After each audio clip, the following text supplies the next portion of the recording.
നമസ്കാരം, ഞാൻ കൃഷ്ണകുമാർ. ഇൻസ്പയറിംഗ് മൈൻഡ്സിലേക്ക് സ്വാഗതം.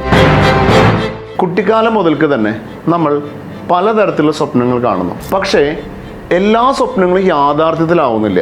പ്രായം കൂടുന്തോറും പല സ്വപ്നങ്ങളും വിസ്മരിക്കപ്പെടുന്നു. സ്വപ്നം തീവ്രമാണെങ്കിൽ ഏത് പ്രായത്തിലും അത് നടക്കാം. ഒരു കനൽ കെടാതെ അവശേഷിച്ചാൽ മതി. മുൻ പ്രസിഡന്റ് APJ അബ്ദുൽ കലാമിൻ്റെ ആത്മകഥയിൽ ഒരു സംഭവം പറയുന്നുണ്ട്. കലാമിന് 23 വയസ്സ് പ്രായമുള്ളപ്പോൾ പൈലറ്റ് ആവണമെന്ന ആഗ്രഹമുണ്ടായി. അതിനുവേണ്ടി അദ്ദേഹം എയറോനോട്ടിക്കൽ എഞ്ചിനീയറിംഗ് പഠിച്ചു.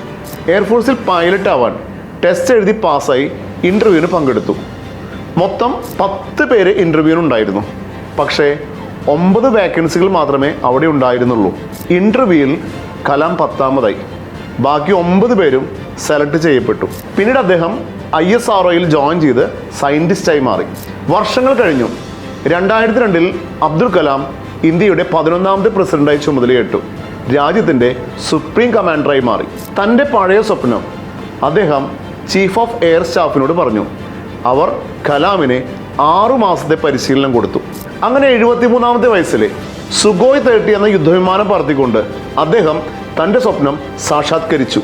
50 വർഷം ഒരു കനലായി കൊണ്ടുനടന്ന സ്വപ്നം നേടാൻ അബ്ദുൽ കലാമിന് സാധിച്ചതെങ്കിൽ തീർച്ചയായും നിങ്ങൾക്കും സാധിക്കും. ആ കനൽ കെട്ടുപോകാതെ സൂക്ഷിച്ചാൽ മതി. Thank you.